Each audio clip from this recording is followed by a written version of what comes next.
for Friday the 5th of April. I'm Stephen Ridgway.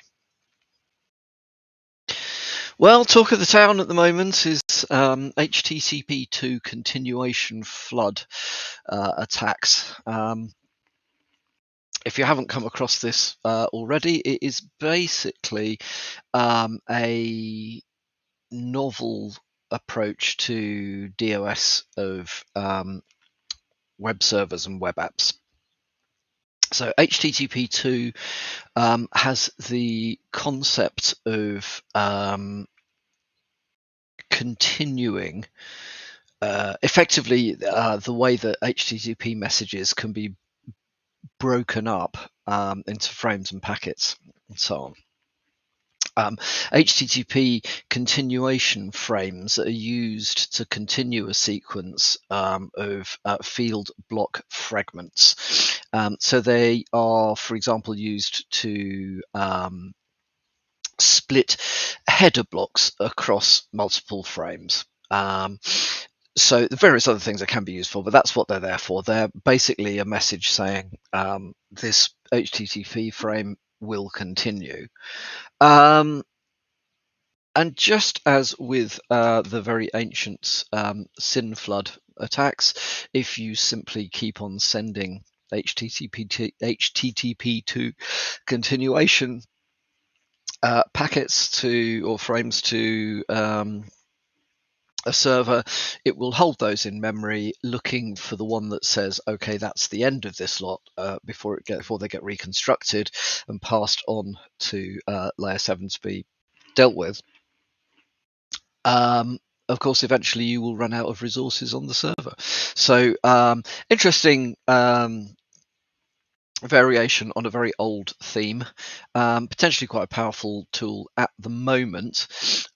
Fairly certain that a lot of web servers have already been patched for this.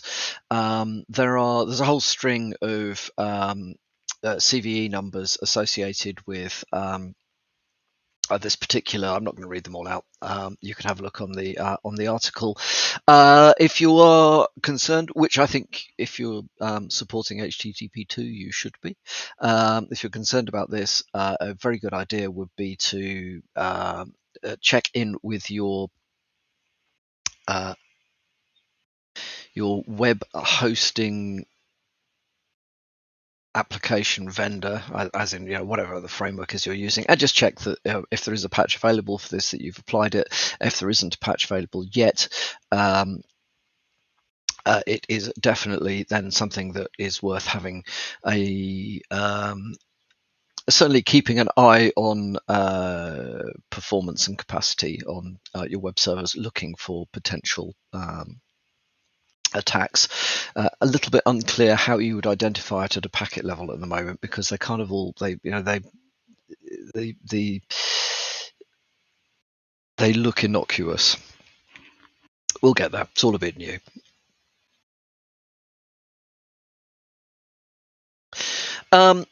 Talking of web server issues, there is a critical security flaw in WordPress that exposes over 1 million WordPress sites to SQL injection. So it's being tracked as CVE 2024-2879. It's got a CVSS score of 9.8 out of 10. So it is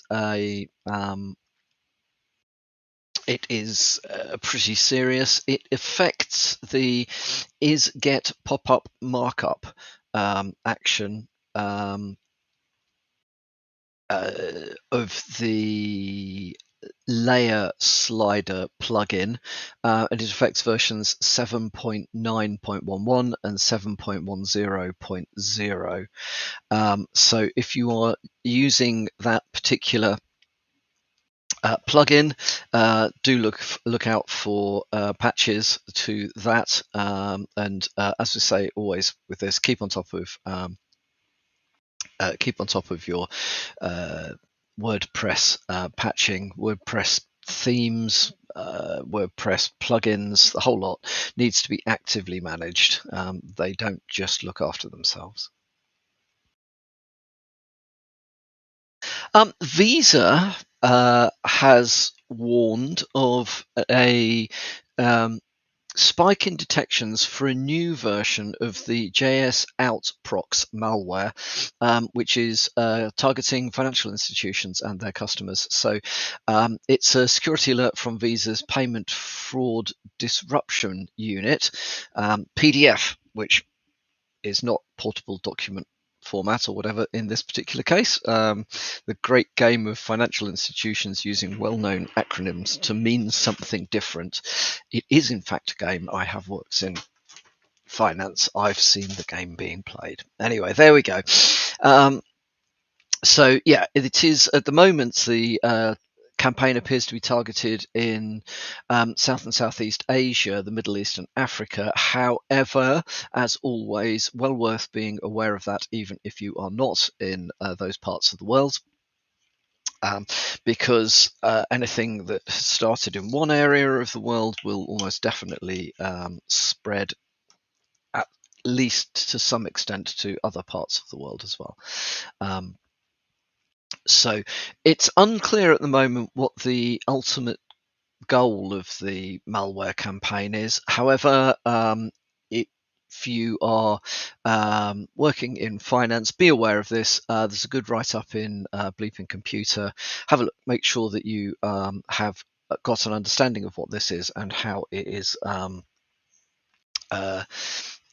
deployed and how it works. I mean, basically, it's a highly obfuscated JavaScript backdoor remote access Trojan.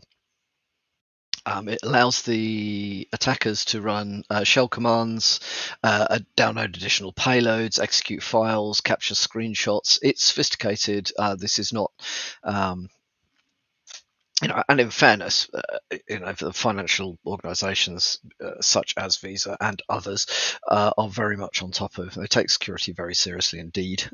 If it wasn't highly sophisticated, it wouldn't rate an article, to be honest. So yeah, if they're concerned about this and want to bring it to the attention of the community, then I would say keep an eye out for that. Watch out for what's going on. Understand how you may be able to detect this, because again, as always, detection is the first step in protecting yourself against these things. If you can't see it, you can't do much about it. So moving on to other things, Ivanti has had a pretty awful time over the last few months. It's hard to know whether it's just because they've been specifically targeted by people looking to compromise their solutions, or whether because actually there are more vulnerabilities in Ivanti solutions than some of their competitors. Either way, doesn't really matter. They've had a hard time. As part of the reaction, they have been they have been on top of releasing patches and updates. Perhaps they could have been a little better about not getting into the situation in the first place. I don't know. It's easy to criticize people. It's very hard to deal with some of these things if you're actually in those situations and you don't really know what the culture is within the organization anyway. However, the culture will be focusing very much more on transforming its security operating model. So there is a commitment from the CEO that they will take this stuff more seriously and they will do stuff about it. They will be looking to do some pretty basic stuff, but it's good that they're actually committing to it, in my opinion. So they're going to be embracing okay, so this is the list and then we'll have a little think about it. So embracing secure by design principles, aided by threat modeling exercises. They're going to be modernizing the stack of and implementing isolation and anti-exploit technologies in their network security products, providing solutions that are secure out of the box and can be managed, monitored and secured by Ivanti, and increasing the number of people working on product security. Superficially, that looks like that's a jolly good list of things to be doing. But if you reread that a different way, it's slightly worrying. So they're saying they will improve security by doing these things. Well, another way of expressing the same information is currently we don't do secure by design. You see what I mean? Right. So they'll improve security by embracing secure by design principles. So, which means if the English is right, it means at the moment we don't embrace secure by design principles. Okay. Modernizing the stack and implementing isolation anti-exploit technologies. Well, okay, that one is the world keeps moving on. So whatever has been done in the past, I don't think you can be criticised for saying, well, we've got room for improvement there. I think everybody has got, anywhere has got room for improvement there.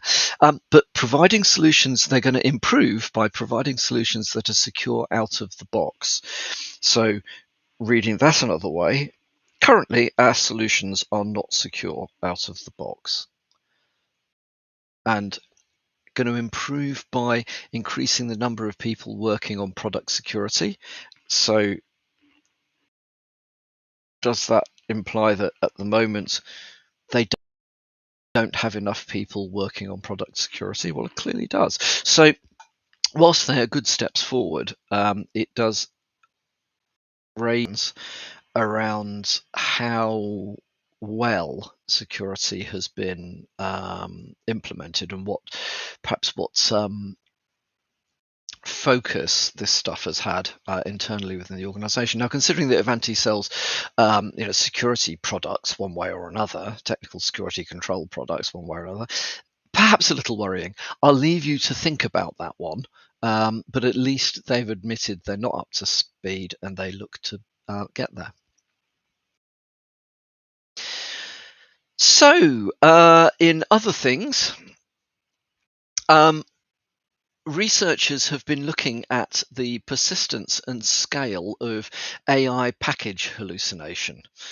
Now, I mean, this is a brilliant concept. I love this concept. So we all know that AIs are not constrained by facts. Although one could argue at the moment, actually, there's a particular part of human society which isn't by facts either. Seen as described as we're living in a post-factual world. Well, yeah, that's kind of we're living in a world where we choose to ignore facts. We're not. It isn't a post-factual world. Anyway, AIs really have no concept of truth. They don't care. They don't understand. They don't even have the ability to care. It's just they just do that. So if you ask them specific questions, they'll just make stuff up. One of the things that they will make up is the name of packages. So if you ask AI to recommend you package XY, a package that will do X, Y, and Z, if you ask enough times and in the right way, it will invent the name of a package. Now, if you're really clever, you can ask for a package that does something that people would regularly want to build into their tools that would become part of the development pipeline stuff, because it's doing something useful. And then, having discovered the name, you can check whether it's persistent or not by just asking AI again. Just how often does it recommend this stuff? Because very likely that if it's recommending it to you, it'll recommend it to others as well. You then take the name of the package and create something malicious with that name, and then host that in one of the normal places. People then asking AI, what's a good package to do XYZ? AI says, oh, we'd recommend this. It's not malicious really package, which you then merrily go off and download and install. So it is a very interesting read if you are curious about how unintelligent AI can be. This is a good this is a good article to read if you are using any of the large language models in order to assist you with um, your coding. Just be aware it may be making stuff up, and just be aware others may be aware of the fact it's making stuff up and may be exploiting that feature in order to get you to build malware into the stuff that you're doing. It's a GB Hackers article, got some good technical stuff in there demonstrating quite where this has come from. Very cool, definitely worth a read.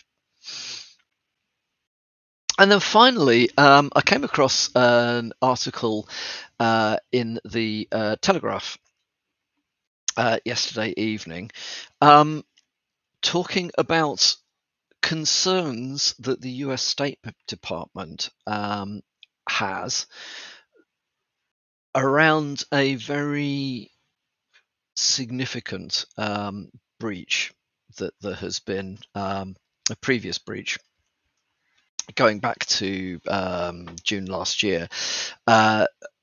There was basically it's been attributed to the Chinese, and it involved compromising a very large number of US government accounts. A lot of this stuff was protected by PKI, Microsoft's implementations and PKI. So there has been a lot of work being done by organizations such as CISA in collaboration with Microsoft, looking at how this could have happened, because it does look like basically like a private key has been lost or compromised in some way, which led to very wide scale compromise or breach of the environments. Microsoft has come up with 46 hypotheses that could explain how we've ended up in this situation. Perhaps the most concerning one is that there is the potential that the Chinese government has perfected a quantum computing device which was able to break public. So how likely is that? Right now, the feeling is probably unlikely, but possible. Looking into the not too distant future, it becomes increasingly more probable that that will, that quantum powered hacking will become at least available to nation states. You're going to need pretty big pretty deep pockets, pretty big budgets in order to do this stuff. Because if you're not aware, in order to do quantum computing, you need to be able to chill your devices down to minus scarily cold, and so on and so forth. It is not trivial. However, it will render current encryption obsolete at some point. At least in theory, it has already rendered current encryption obsolete. We are saved by the fact that there are very few quantum computers out there that are capable of doing more than proving that the concepts work. It is going to be an area, I think, where there will be an arms race going forward. Right now, no matter how much we like to think of stuff just being secure whilst it's floating around, it's mostly just secure because it's encrypted. we already have the interesting concepts of nation states trying to legislate to screw up encryption. Yeah, let's see where that one goes when there's quantum computing available that will allow them just to decrypt stuff anyway. So what should we do with this? Well, definitely, I think we need to keep a focus on developments in quantum resistant encryption algorithms. Definitely, it would be something that I would be, if I'm looking at a medium term, 3 to 5 year strategy for tooling, looking at which organizations are investing in this stuff, and how it will, how likely is quantum resistant encryption going to be the standard in particular security technical controls going forward. Definitely worth thinking about now, definitely worth asking, if you are a major customer of a large vendor, start asking now what they're doing in this space, because if you're not, it may well be that you get caught out later. It's an interesting read. Appreciate the Telegraph's behind a paywall, but the concepts out there might trigger some interesting thoughts. So if you are worried about this stuff, definitely worth doing a bit of Googling. That's all from me for today. I've waffled on rather, so never mind. I think there's just quite a lot of interesting stuff. So yeah, hope you have a good Friday. Hope you have a great weekend. I will be back on Monday. Tuesday, Wednesday. On Tuesday, I've got a shoulder operation, so I will probably not be able to do a briefing. Tuesday, Wednesday, most likely recovery. So again, probably not able to do a briefing. I will see if I can get Uncle Rich from the Cyber Agony Uncles to stand in. If not, if he can't do it, then we may have to take a short break for a couple of days next week, but we will be back after that. We have not gone away. So have a great weekend, and I'll speak to you next week.